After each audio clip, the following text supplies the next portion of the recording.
Okay, I'd like to say one thing here before we start with new stuff.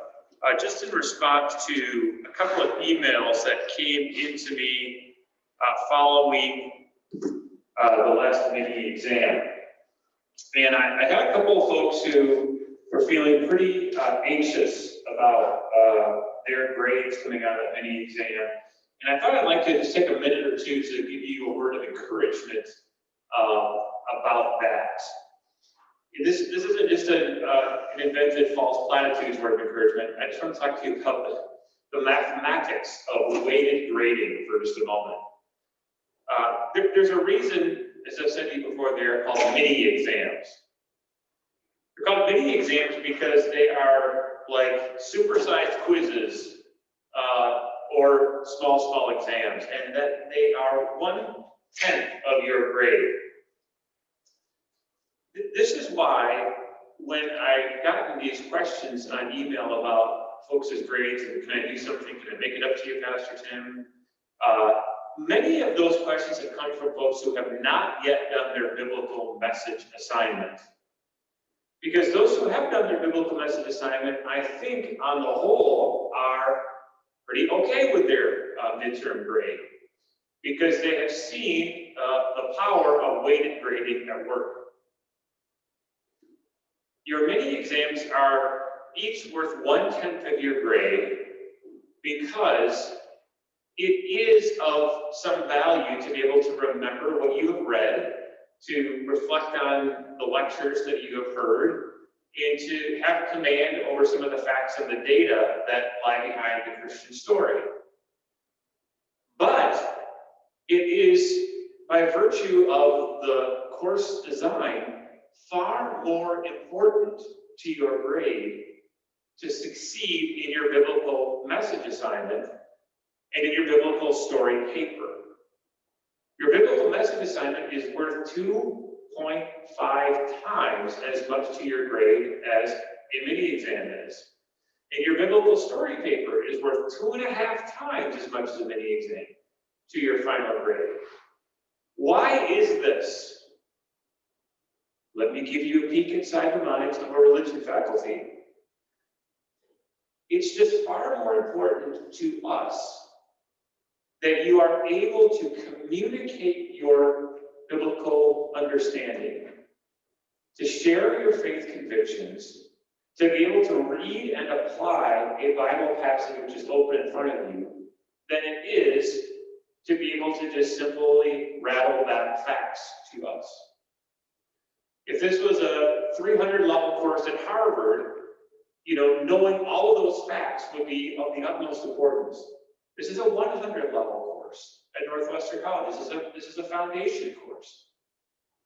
And we're not simply here to make you scholars or computers to spit back at us what we tell you. We're here to help you understand how to look at the Bible and articulate some understandings of it and to share your Christian story. That to us is worth 5 times as much as any one exam, because I think it's 5 times more important to your Christian journey and to your development as a follower of Jesus. So I would encourage you, if you were disappointed in your grade in the mini exam, to pour yourself into your biblical message assignment if you have not yet done so, because the grades for biblical message assignments are, as an average, far higher than grades for mini exams. In your biblical story paper, I think, too, is going to be something that is going to elevate your grade if you put the time and energy into it. Again, because it matters to us more as teachers that you are able to work things out, process these things, and share them than it is to spit things back at us. So that's the reason why things are weighted the way that they are. So be encouraged by that. There are a lot of points yet available to you in this course.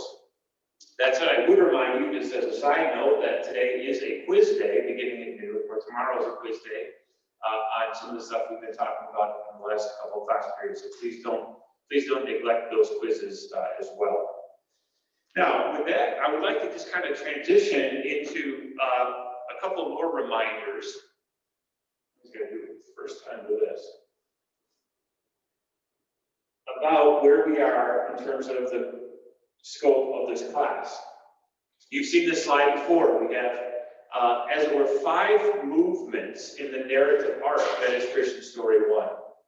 And in addition to the introduction we did that kind of gave you a picture of the Bible in terms of its history, its composition, its formation, we have walked through creation. And then the largest piece of the class, which is covenant, which is the Old Testament. Now we are in week 2 of the second quarter, second half of this semester. And so we're in the second half of the course, but as far as our biblical material goes, we're well past halfway. Which means that you should probably start to think a bit about that biblical story paper, which is going to be due in the middle of December. As early as December 10, if you want a couple extra points, as late as December 15. But the biblical story paper, as you remember, asks you to thread an idea, a concept, an image through these 5 movements of the biblical story. So remember, you're asked to track an idea, an image from creation through covenant, Christ, church, consummation, and then into your own life as per the instructions on Blackboard. And I think it's probably a pretty good idea for you now to start thinking about what that idea or theme might be. So this is a no shame, no embarrassment thing. How many people say they feel pretty confident that they know what their theme is going to be right now? Okay, a couple. How many people say, little bit of an idea? How many people say, I have no idea? Okay, so yeah, the same as in the first section. That's cool, no shame. But now would be a pretty good time to start thinking about that, about what you want to do, so you can continue to enrich that with some notes and some readings, so that you're not entirely scrambling at the end of December or the end of November or the first part of December more accurately. And so again, I'm going to show you this slide, which is in Blackboard too. This list. Here are some kinds of themes you might think about exploring. Anything from articles of clothing, to the stars in the sky, to mountains, to the human body. My challenge to you is to figure out why these things were important in the ancient world, the biblical world, how the Bible comes back to them for different purposes and different reasons, and how in your own life this is manifest, either in the past or in the present, or maybe potentially in the future. And here's what I'd like to say to you specifically. If you've got, let's say, 3 ideas you're working on, three possible concepts. If you want to email me and say, Pastor Tim, I'm thinking about, trees, cats, and dogs, and say, which one of these do you think is going to be the easiest to work with or gives me the most material? I will gladly answer that question for you. If you say, I've got this kind of out of left field idea, I'd like to explore this idea, send me that email, and we'll talk about that. So that you can kind of get a right start into this, and it's not all something that you do toward the end of the semester when everything else is due then too. I'm giving you the assignment now, unlike maybe some other courses where you're not sure what's coming. You know what's coming, you know exactly what you need to do. You can have half the paper written already by now if you really want to. So just be in communication with me about that. I want you to do well on this. I think I'm going to sit down with the tutors as well in the next couple of weeks and show them what I'm looking for so they can be of assistance to you as well. But do be thinking about that, because we are at the Christ section, so we are at phase 3 of 5, biblical movements to the Christian story. Any questions on that? Is that helpful? Feel free to email me if things come up, okay? All right, so let's get going into the Christ section of Christian Story 1. We've done a little bit of background work already by talking about the international political situation that went from Babylonian captivity through Persian rule, Greek, into the Roman period that set the stage for this. We talked about some of those movements within Judaism, Pharisees, Sadducees, Zealots, Essenes, that were responses to the Roman occupation of that time. And I discussed a little bit about the frame of mind, as it were, of the Jewish people as we approach the time of Jesus. Now we have an opportunity to actually look at the life of Christ itself and to meet Jesus through the Gospels. Let me just begin by throwing out this question, and just feel free to, without raising your hand, just call out an answer nice and clearly. When you hear the word gospel, what do you think of? What does that word mean to you?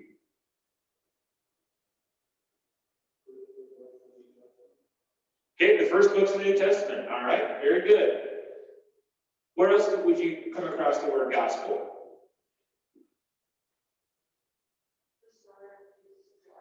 Okay, story of Jesus' life. Good. Where else do we hear it in contemporary language? It's kind of a noun and an adjective, right? Gospel music. Right? What does the word gospel mean? Good news, that's right. It means good news. It comes from the Greek word euangelion. What do we mean when we're talking about gospel in this course? Let me tell you a story. The story begins with a question. How many people here in this class have ever run a 5K? Okay, keep your hands up if you ever run a 10K. Has anybody here ever run a half marathon? Has anybody ever run a full marathon? Okay, I've run a full marathon, and I'm not sure I recommend it, but I did it. Where does the word marathon come from? Anybody know? Yeah. Exactly. Let me tell you his story. His name was Phidippides, according to Greek tradition. So, here's the story. The Greeks in 490 BCE were being agitated by the Persians. The Persians decided they were going to make a naval assault on the Greek mainland, and they brought their ships to the city of Marathon on the Greek coast. If you were a Vegas odds maker, you would have put the Persians as a heavy favorite. They're like 20 and a half point favorites in this. They were almost certain to win.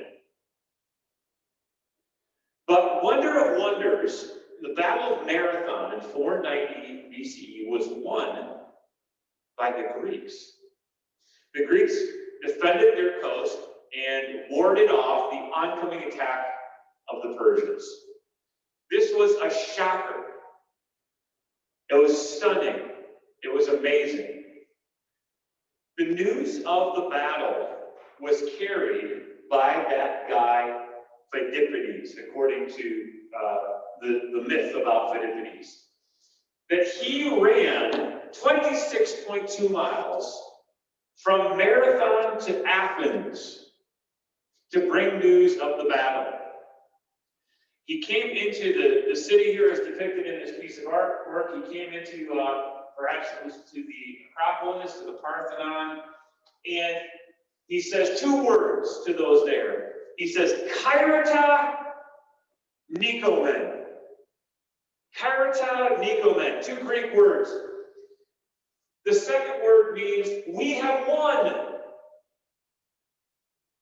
And the first word means, rejoice and be glad. According to the myth, after he delivered these two words, he keeled over dead. He was so exhausted from running so hard and so long. But he brought those two words, Kairate Nikomen. We have won. Rejoice. This is a kind of gospel message that I think gives us a bit of a lens into what we're going to talk about in Matthew, Mark, Luke, and John. Good news. Something has happened. Against all odds, the world has changed. There is hope. There is victory. Because Jesus came, rejoice and be glad. In some sense, Jesus has won. So the gospel is not, as some people might think, a list of rules to follow. The gospel is not a prescribed path or a transaction. The gospel is a news report. And it's a news report that brings great joy to all people, as we sometimes say at Christmas. We're going to talk about 4 Gospels over the course of the next 3 class periods. So let's ask this question first. Why does the Bible include 4 Gospels? Would we be fine with just one of the Gospels? Shouldn't that be enough? Why do you think there are 4 Gospels? What would you suggest? Anything, go ahead.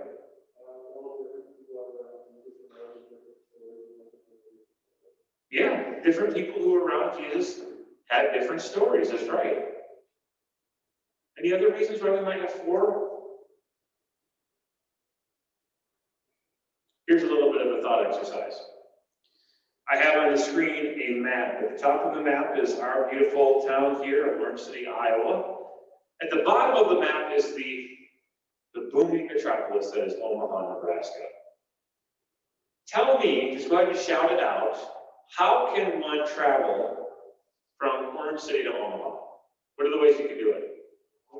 Car, good. What else? Plane, yeah. What else? Walk, correct. What else? Bike, yeah. What else? Skateboard. Yeah, helicopter. Train. You can, I think, I'm not a geographer, but I'm pretty sure if you got yourself an inner tube and you jumped into Floyd River, east of town, with the right currents, you could actually take an inner tube all the way down to Omaha. I think at some point you hit the Missouri River and you can just float all the way down there. There are lots of different, you can ride a pony. You can do a sled dog, I did ride kind of a thing if there's enough. There's a lot of ways you can get to Omaha.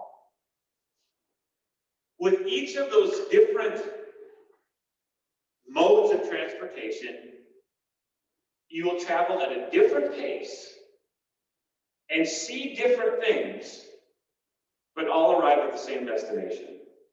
Why do we have 4 Gospels? All 4 Gospels end in Omaha. They end in the same place, which is Passover. And what Jesus did on Passover weekend in about 30 AD, his crucifixion and his death, his burial, and at the very least reports of a resurrection, they all end there. But along the way, Matthew and Mark and Luke and John all travel at a different pace, and that means that you see different things. They have different things they want to point out. They're guides on the trail. If you are in a plane, you're going to get there quickly. You're not going to see very much. If you're in a train, you'll have more of a smooth ride, but you'll only be able to see what's next to the tracks. If you're riding a horse, you're going to go a lot more slowly, but you're going to see some things in greater detail.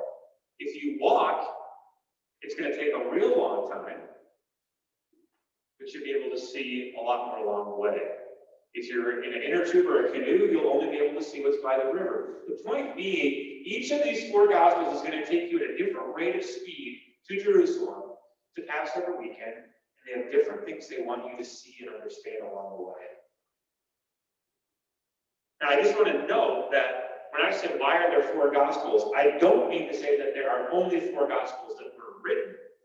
If you remember back to earlier in the class, I had a PowerPoint slide which showed you there's a whole pile of Gospels out there.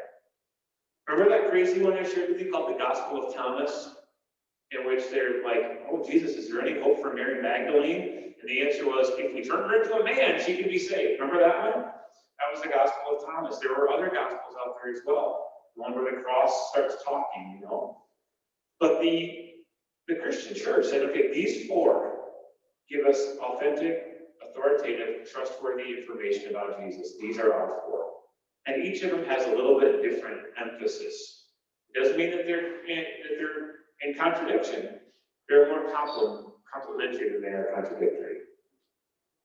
Jerry Sumney, who wrote a book we used to use in this course, says this: the church's faith does not rest simply on the historical Jesus of Nazareth.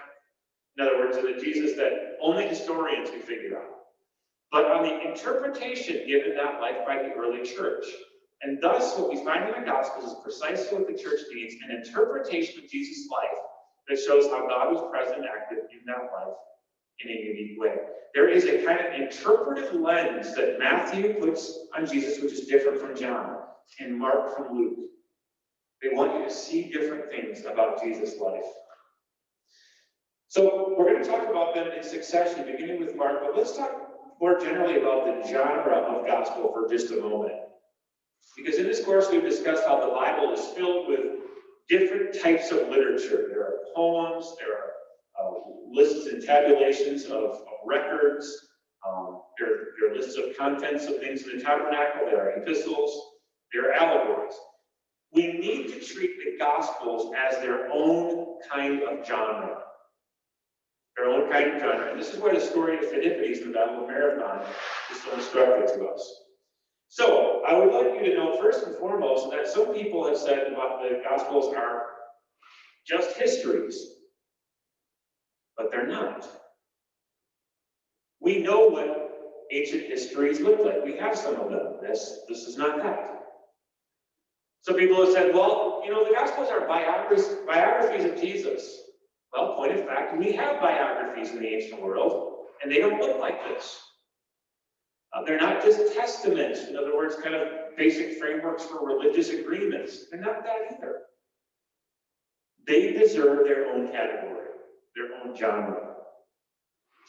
And a gospel as a genre is more than history, not less than history. In other words, we're not saying the Gospels are not historical. They are historical, but they're not purely historical. Think about Philippides running in and collapsing in Athens. If it was just a history, he would have just said, Nikomen, we have won, and then keeled over dead. But he didn't say that. He said, Kairos, be joyful, be glad, be excited, be happy because we have won. This news, and its news, is intended to produce an outcome, a feeling, a response in the reader. The proclamation of a gospel is good news about Jesus. That's the historical piece. But there is a response that is intended from this. It's supposed to do something in you. It's supposed to make something happen. You're supposed to feel a certain way.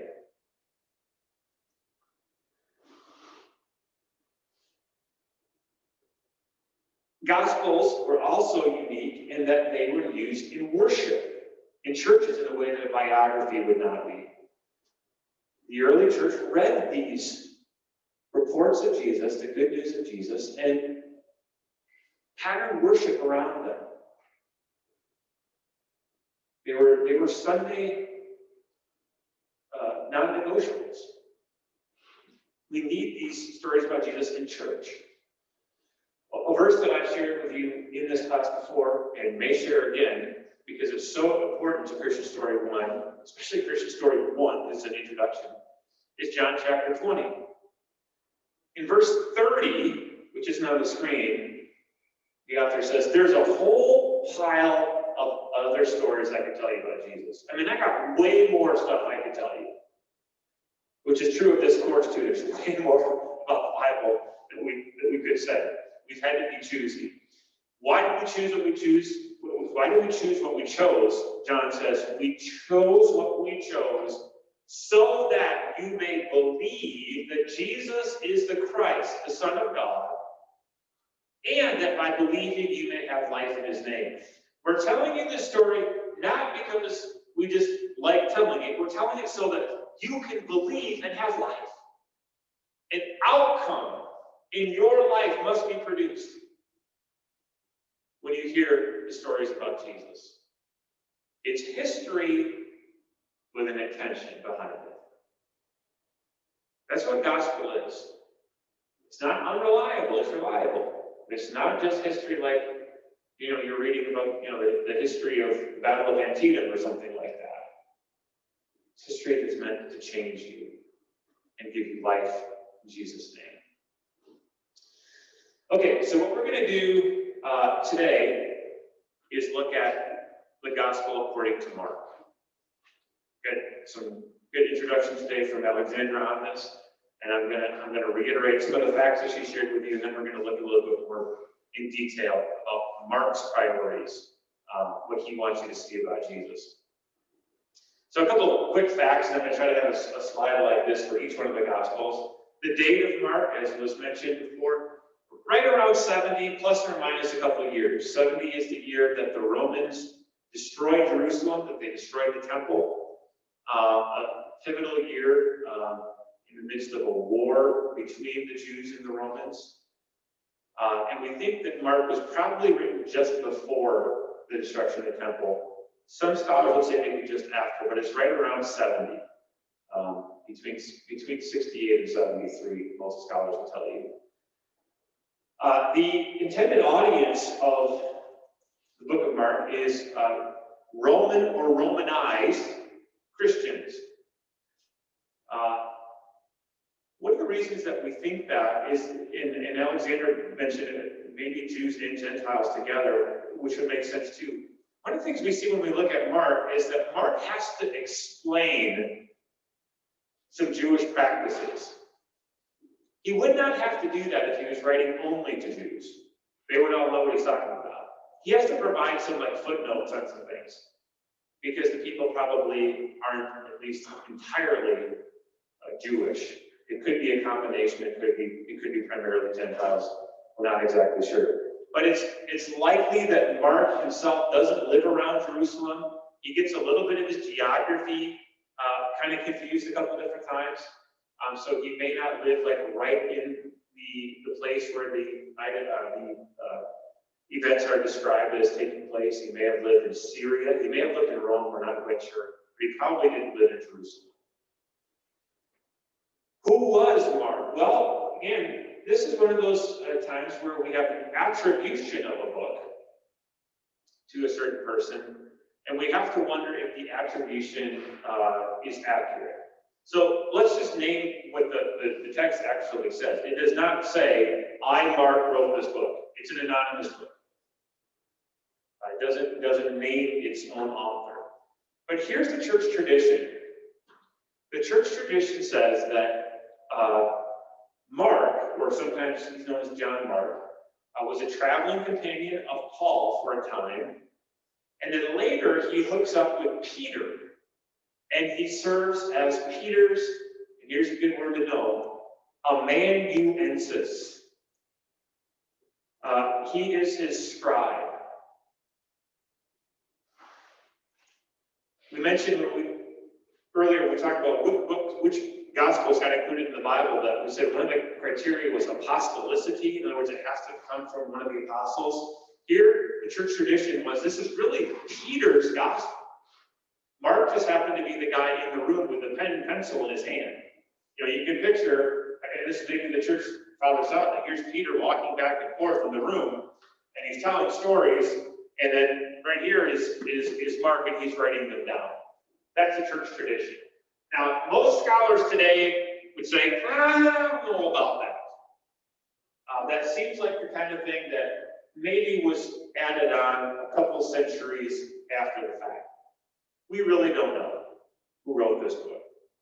He was likely a Gentile, a Greek speaker, and he probably didn't live in Jerusalem. That's about all we can say.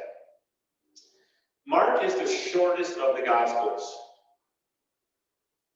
We believe it was the first one to be written, and it's the shortest one. We'll talk more about the relationship between Mark and the other Gospels as we begin class on Thursday, when we talk about the synoptic puzzle.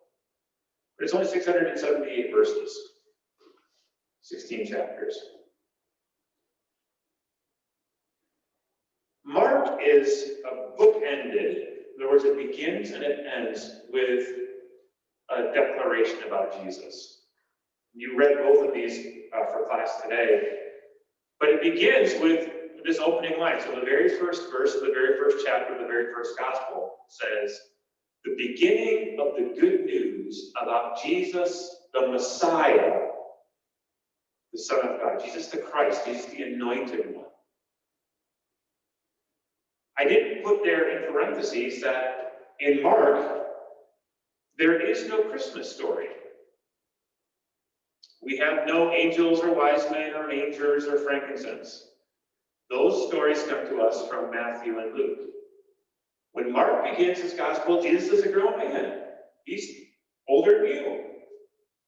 Maybe he's 28, 30 years old. No Christmas story. That's how the gospel begins. Now the gospel ends, this is important, surprisingly, with a Roman military commander concluding what Mark began the gospel with. Mark 15, with a loud cry, of course, Jesus is on the cross here. He breathed his last, and the curtain of the temple was torn in two from top to bottom. And when the centurion, you see the word centurion there, is a commander of 100 Roman troops. He's a powerful guy, a foreign guy. The centurion who stood there in front of Jesus saw how he died. He said, Mark 1 verse 1 is true. Surely he was the Son of God. And on the holiday theme, we'll mention more about this as we conclude, we have no Easter story in the way that, for instance, Matthew does. No Christmas and very little about Easter. But Mark begins and ends with this proclamation. Jesus is the Son of God. It begins with that additional word, he's the Messiah. He's the anointed. He's the one we've been waiting for. All those prophets and priests and kings, none of them can match up to Jesus. So with that as kind of the beginning and the end, let's go in the middle. And the way I'd like to do this for each of the Gospels is to see if I could compare Jesus with someone else you know. All right, with another individual. And I'm going to start out here with something bold. I'm going to make the claim to you today that in the Gospel of Mark, Mark's portrait of Jesus is that Jesus is Batman. Jesus is Batman. All right, so let's jot a couple things down here on the whiteboard, and you can buy or sell this thesis at the end of the class period. But what do we know about Batman? His parents are dead, so he has no parents. Good. What else? He has a guy who works for him. Oh yeah, whose name is Alfred. He has Alfred. It's actually a pretty cool idea we can explore here. What else do we know about him? He won't kill anyone. He won't kill anyone. So he has a good heart, right? What else? He's rich. This is where my metaphor breaks down, but all right. Do most people know who Batman is? What's Batman's real name? Bruce Wayne. So he has a secret identity. Actually, I think I can make this one work. Let's try that. What else do we know about Batman? He has no real superpower. So he's a hero with real weakness. Anything else?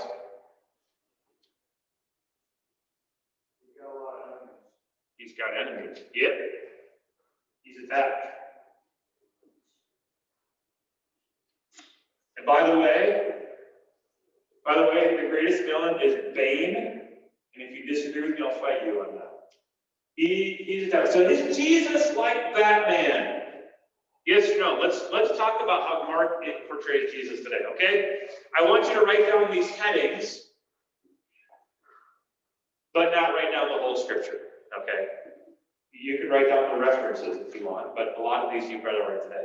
First thing that Mark wants you to know about Jesus after he tells you he's the Son of God is that when people begin to experience the ministry of Jesus, he has authority.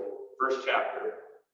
So they went into Capernaum, and when the Sabbath came, Jesus entered the synagogue and taught, and they were astounded at his teaching, for he taught them as one having authority.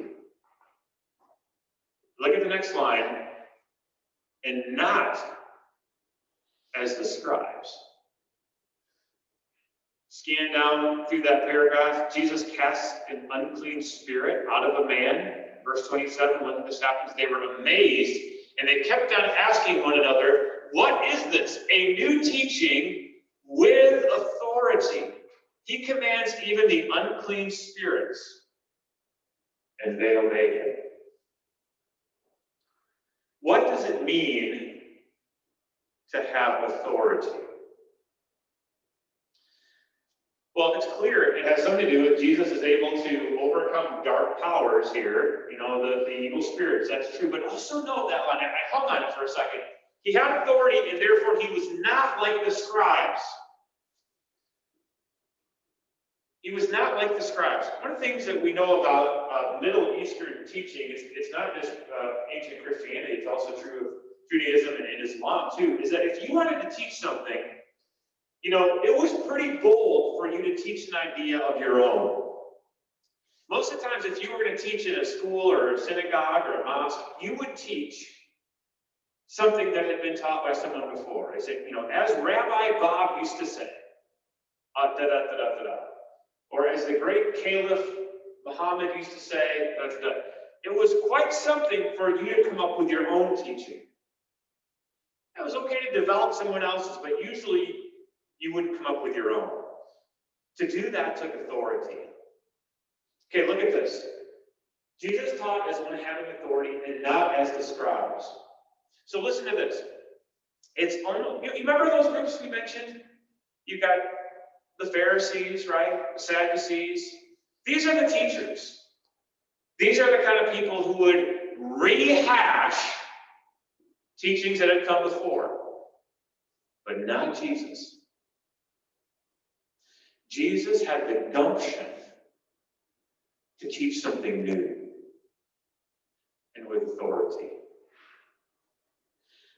In Gotham City, the police, they've been there forever, and there's some jobs that they just can't cut it. You need a new hero. Someone to shake up the system, a disruptor, someone who has authority, who can finally get you over the top. Jesus is like that in his teachings. He has authority. It's not the same warmed over teaching. It's not what we've heard our whole lives. This is new and it's powerful.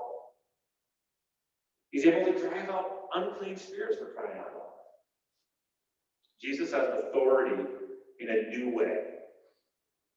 Okay, number 2. Jesus has a secret identity. Will you please write down these words in your notes?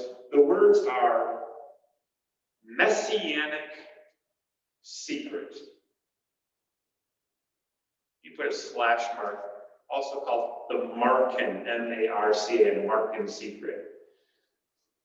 Scholars have noted that when you look at the book of Mark, Jesus is he has no great interest in spreading the word about his identity as the Messiah. Yeah, messianic. So the secret about the Messiah is, in other words, what that means. Or Markan, like the secret of Mark. And the idea is that Jesus keeps his identity as the Messiah secret, at least for the first part of his ministry. Now, it's not a secret to his readers, because we've heard it from the very first. But for the characters in the story, the people that Jesus encounters, Jesus is always telling them, don't say anything about who I am. So Mark 8, verse 25, Jesus heals a blind man, and he sends him home saying, don't even go into the village. Obviously, if you go into the village, they're going to see a guy who used to be blind and now he can see, and they're going to wonder what's going on. I don't want the word to get out. And actually, later in the chapter, Jesus asks his disciples, who do people say that I am? And Peter says, you're the Messiah. Look at what verse 30 says. Look at it right on the screen. And he sternly ordered them. Jesus ain't messing around. Don't say anything about it. Mark is writing 50 years after Jesus has been raised from the dead, thereabouts. 40. And Mark knew that during Jesus' lifetime, not a whole lot of people were worshiping him as Messiah. Why was that? And if you ask Mark, what Mark will tell you is that Jesus kept it on the DL. He kept it on the down low. Don't tell anyone about this. This is the healing story we heard about before. Jesus says, heals man with leprosy, he's made clean, and then Jesus sternly warned him. And he sent him away and went saying to him, see that you say nothing to anyone about this. Don't tell anyone that I've done this for you. But there's a but after this. However, at the end, verse 45, the guy who got healed went out and began to proclaim it freely and spread the word. So that Jesus could no longer go into a town openly and stay out in the country. And people came to him from everywhere. So Jesus is like, you got the back cave. Jesus has to hide away now. Because everybody's flocking to him. He's trying to keep his identity quiet. But there are some who know. How does Mark tell the story about the news getting out? Well, he begins with the baptism of Jesus. So after we, the readers, find out who Jesus really is, and he's the Messiah, the Son of God, who do we find out as the next person who knows who Jesus is? You tell me. Mark 1 verse 9. In those days, Jesus came from Nazareth of Galilee and was baptized by John in the Jordan. And just as he was coming up out of the water, he saw the heavens torn apart and the Spirit descending like a dove on him. And a voice came from heaven, you are my Son, the beloved, and with you I am well pleased. Who else knows who Jesus is?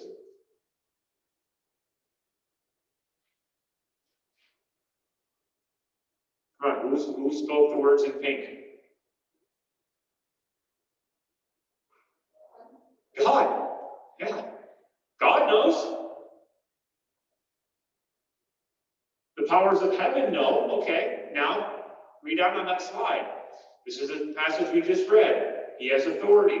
Just then there was a synagogue, in the synagogue, a man with an unclean spirit, and he cried out, what have you to do with us, Jesus of Nazareth? Have you come to destroy us?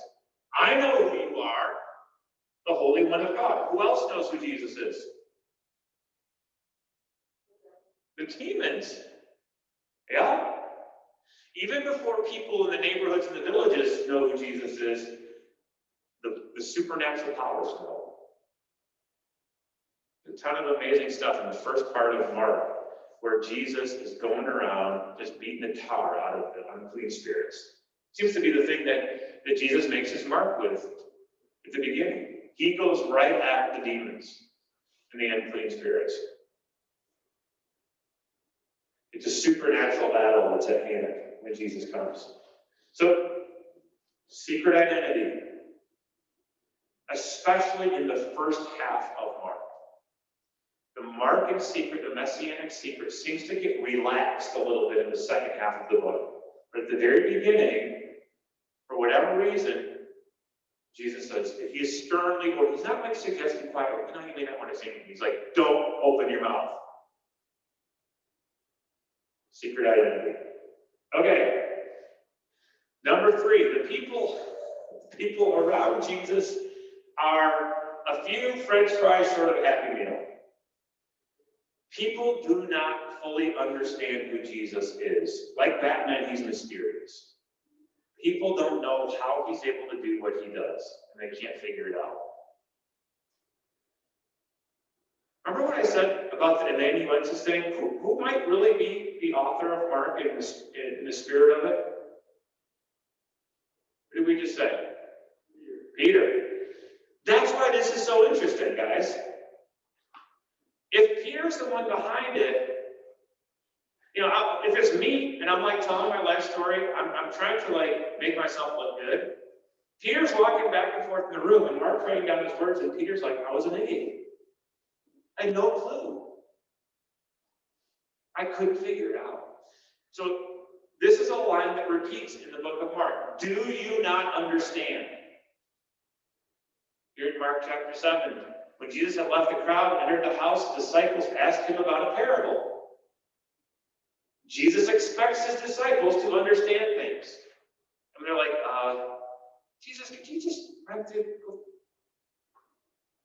remember the line from The Office? You know, Michael Scott, explain to me like I'm 5 years old. Right? This is what's happening. Okay, Jesus, explain this to us like we're 5. And he says, do you also fail to understand? Do you guys not get it either? In fact, next slide. There's another time Jesus, Mark 4, he tells them the parable to the people, and he says to his disciples, you know, the people around, they're never going to get it. It's just never going to get through to them. They can't get these things, the crowds. And then he says to them, do you also not get it? You guys are my inner circle. How will you understand any of the parables? How will you get who I am if you can't figure this out? Yeah, that's the best way I know how to put it. There are a few French fries short of a Happy Meal. And then, again, if this is Peter said, he's just saying, truth be told, we had no clue what he was up to. There's a lot of people close to Bruce Wayne who have no idea that he's Batman. They don't fully understand. Jesus is mysterious. Mark 6 is the story of Jesus coming out walking on the water. They saw him walking on the sea, they thought it was a ghost and cried out, for they all saw him and were terrified. But immediately he spoke to them and said, take heart, it is I. Don't be afraid. And they got into the boat, the wind ceased, and they were utterly astounded, for they did not understand about the loaves. So this is another parable. And Jesus is like, if you don't understand how I can provide bread for a multitude, you're never going to be able to understand how I can walk on water. But their hearts were hardened. That's an interesting line. The Bible talks about hardened hearts on a couple different occasions, including with Pharaoh. And sometimes God's hardening their hearts, and sometimes people harden their own hearts. In this case, it's in the past that their hearts were hardened. However it happened, they just don't get it. They can't see who's right in front of them. Maybe Mark's saying, and maybe he's saying to us, do you ever think about God? You ever read your Bible? You ever hear a sermon and you're like, I do not get it. It makes no sense. You ever heard that? Mark's like, you're in good company. People living with Jesus, hiking the hillsides with Jesus, having dinner with Jesus every day, did not get it either. Be encouraged by that. You're dealing with the Lord of the universe. It's going to blow your mind sometimes. It's okay to not give up. If you're like me and sometimes you just have doubts, the book of Mark is filled with people who have doubts, who don't know, don't understand. The book of Mark is the gospel for 2020. I'll show you a little bit more about why that is in just a moment. Okay, the fourth distinctive about Mark is Jesus, like Batman, is in a hurry. Batman's got the Batmobile, so he can get from one end of town to the other. He's got that cool motorcycle that launches out from the Batmobile in one of the movies, so he can go fast. Jesus, in the book of Mark, in a way that's different from Jesus in the book of Matthew and the book of Luke, is in a hurry. He's going. And in fact, the story itself has a turbo boost on it, right? The whole narrative is racing along. In fact, there are 27 times that Mark uses the Greek word euthys. And the word euthys means immediately. Immediately. Sometimes it's Jesus acting immediately, and sometimes other people respond to Jesus immediately, but the thing just keeps speeding down the tracks. Going from Orange City to Omaha, Mark's on the bullet train, guys. He's on the bullet train. No time to waste. We got to get there as soon as we can. Mark's the guy who sees what the GPS projected time is, and he's determined he's going to beat it. That's Mark. Chapter 6, immediately Jesus made his disciples get in the boat and go on to the other side while he dismissed the crowd. Immediately. When evening came, and this is the story we just read, they saw him walking on the water. They thought it was a ghost and cried out, for they saw him and they were terrified. But immediately he spoke to them and said, "Take heart inside. Don't be afraid." The energy in this book is palpable. Here's another example from chapter 9. 3 times here in this passage, you get that same word, immediately. When the whole crowd saw him, they were immediately overcome with awe. A bit later, they brought a boy with a sickness to him, and when the spirit saw him, immediately it convulsed him. The presence of Jesus, things happen like that. End of the passage, Jesus said, "If you are able, all things can be done for the one who believes." And immediately the father of the child cried out. Action, action, action. This ain't no Sunday afternoon in a hammock. Jesus is moving things along. The narrator is moving things along. The book of Mark is the shortest book, and it has the most direct route to getting to that consequential Good Friday, Easter event, resurrection event. And that's essential to understand, because here's another distinctive in Mark. The last one I'll give you. Some people say that the book of Mark is a passion narrative with an extended introduction. The passion narrative being Jesus' marvelous and extraordinary acts in Jerusalem on the last weekend before he died. Last week, really, before he died. And for Mark, that is the central part of the story. That's the most important part. And it's like he's just going, we got to get to that. Matthew and Luke and John, they want to take their own sweet time. They want to tell a few different stories. They want to report a lot of Jesus' teachings. Mark's like, we're going.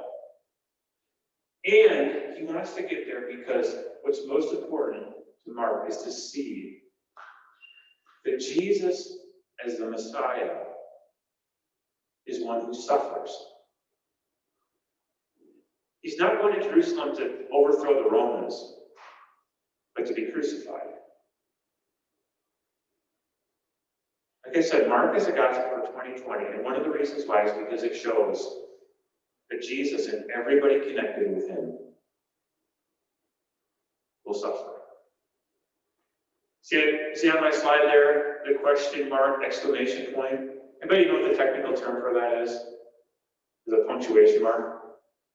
It's like an official thing. It's called an interrobang. And it means, what? That's what it means. What?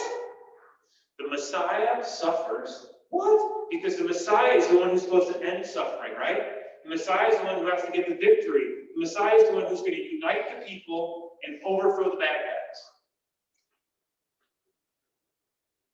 And yet Jesus says, here's the way it's going to go down. I'm going to suffer. Mark 8, verse 31. Then Jesus began to teach them, the Son of Man must undergo great suffering and be rejected by the elders, the chief priests, and the scribes. You don't realize how weird this is? Remember the Son of Man appears as a title in Daniel? We did a little bit of this. The Son of Man is this blazing, shining, invincible God. The Messiah is the one who's going to unite all the people and win the victory. Here, he's going to be rejected by the elders and all the holy and righteous people and be killed. What? Interrobang.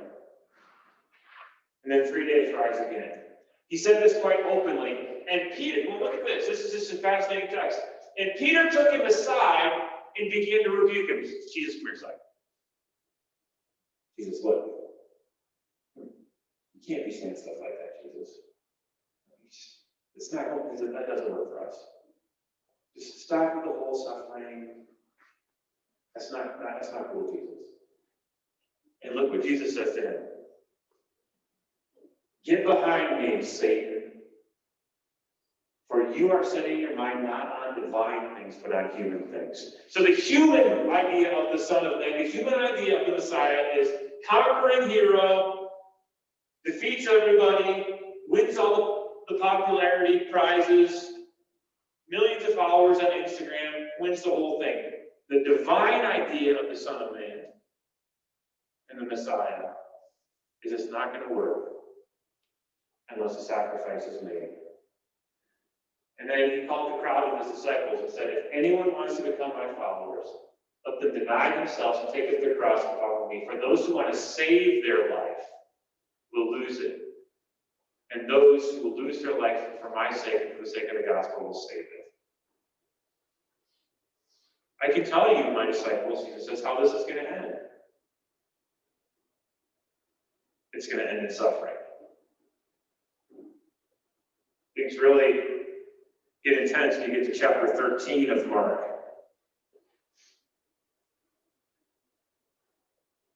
As he came out of the temple, one of his disciples said to Jesus, Teacher, what large stones, what large buildings? And then Jesus asked him, do you see these great buildings? Not one stone will be left here upon another, and all will be thrown down. So this is why people aren't quite sure whether this is before 70 or after. Because Jesus seems to know the temple's coming down, but it hasn't happened yet. When he was sitting on the Mount of Olives opposite the temple, Peter, James, John, and Andrew asked him privately, tell us, when will this be? What will be the sign that all these things are about to be accomplished? And Jesus began to say to them, beware that no one leads you astray. Many will come in my name and say, I am he, and they will lead many astray. When you hear wars, rumors of wars, do not be alarmed. This must take place, but the end is still to come. For nation will rise against nation, and kingdom against kingdom. There will be earthquakes in various places, there will be famines. And this is but the beginning. Or is it, that ain't seen nothing yet. As for you yourselves, beware, for they will hand you over to councils, and you'll be beaten in synagogues, and you'll stand before governors and kings because of me as a testament to them. The good news must first be proclaimed to all nations. When they bring you to trial and hand you over, do not worry about what you're going to say beforehand, or whatever's given to you at the time to say it. It's not you who speak, but the Holy Spirit. Look at this. Brother will betray brother to death, and a father his child, and children will rise against their parents and have them put to death. And you will be hated by all because of my name. But the one who endures to the end will be saved. In verse 19, for in those days there will be suffering such as never been from the beginning of creation. So we have COVID-19, we have election uncertainty, we have suicide on campus, on top of the daily suffering that you and I go through in our bodies and our souls. And Jesus says, this is the way it is. You have to rethink everything that you thought you believed and thought you knew about a Messiah. Mark is the gospel for 2020, isn't it? So much uncertainty, so much fear. Jesus says you have to endure to the end. Those are five themes, five distinctives that we find in Mark. As Mark's traveling from Orange City to Omaha, these are the things he wants you to know and see. You'll find them here and there in the other three Gospels, but not to this extent. They really make Mark different. Let's close here with a couple summary thoughts, but I want to say a word here about the ending of Mark. I had you read the end of Mark, and what's going on with the ending? If you have your New Oxford, you can look at this with me, but it's really strange. What's the real ending of Mark? So, Mark, okay, let's just start at verse 6. There's an angel, guy in a white robe. 16, verse 6. He said to them, do not be alarmed. You're looking for Jesus of Nazareth, who was crucified. He has been raised. He's not here. Look, here's the place they laid him. But go tell his disciples and Peter that he's going ahead of you to Galilee, and there you will see him just as he told you. So they went out, fled from the tomb, for terror and amazement had seized them, and they said nothing to anyone, for they were afraid.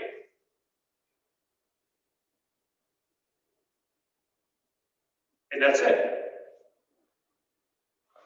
That's how the gospel ends. What's going on with that? And scholars have for a long time puzzled on this ending of Mark. And what you see in your Bible that you have is that there's a couple additions. The shorter ending of Mark, the longer ending of Mark. What's going on with that? Well, there's a couple possibilities. One is that there was more to Mark. And that the scroll at the end, because it's all one continuous piece of paper, got torn off. And there's supposed to be more. So one guy I was listening to this week said, it's not inconceivable that someone set this down and mice chewed the end off of it. I don't know, it's possible. Why would it end that way otherwise? Is it possible that it's a cliffhanger with part 2 expected? Maybe. Luke is part 1 of a 2-part series. Luke and Acts go together. Maybe there's supposed to be more of Mark. I don't know. We're not sure. Maybe this is a rhetorical device. My grandpa used to say things to me like this. He said, Timothy, today I learned something very important.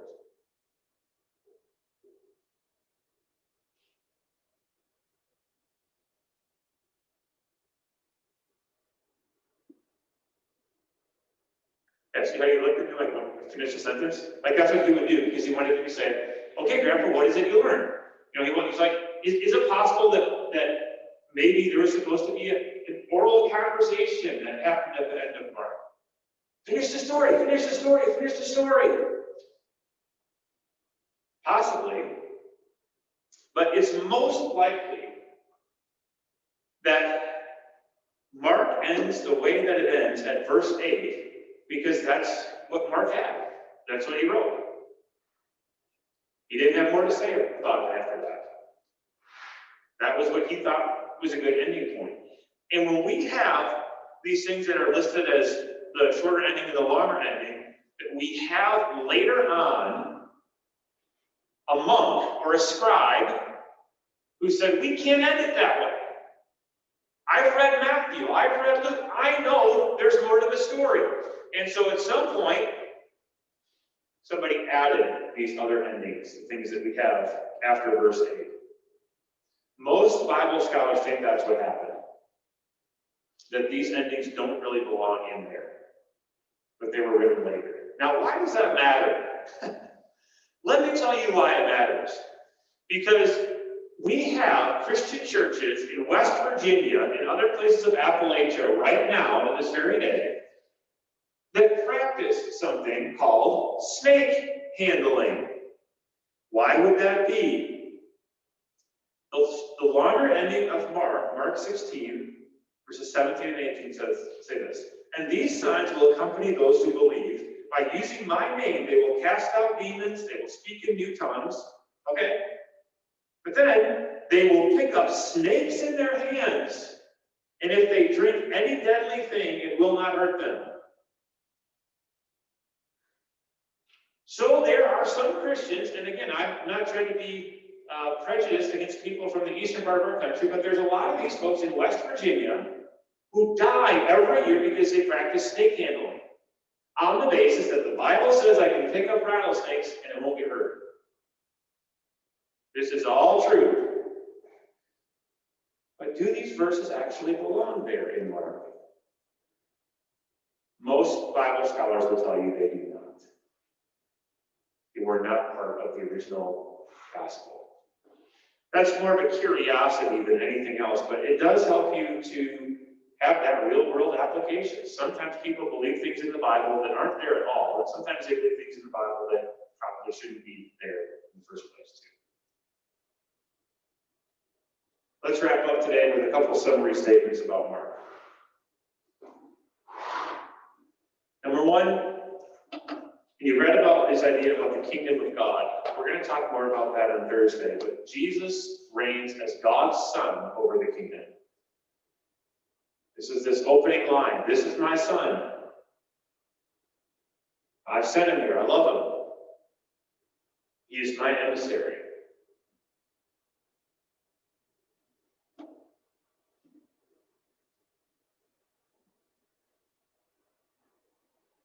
Number 2, Jesus reveals power over evil and over creation.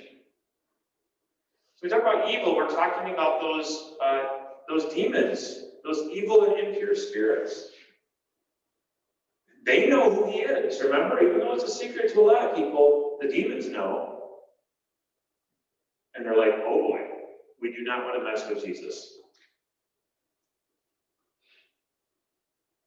He reigns over evil, and he also reigns over creation. You know, I just referenced the story of Jesus walking on the water. Creation has windstorms that make big waves. Creation has a principle of gravity, which if you're standing on a liquid surface, you will fall. But Jesus reigns over them. He changes the script when he comes. He has that extraordinary power of the presence of God in everything he says and does. Jesus' teachings are, in many cases, brought to the surface through parables,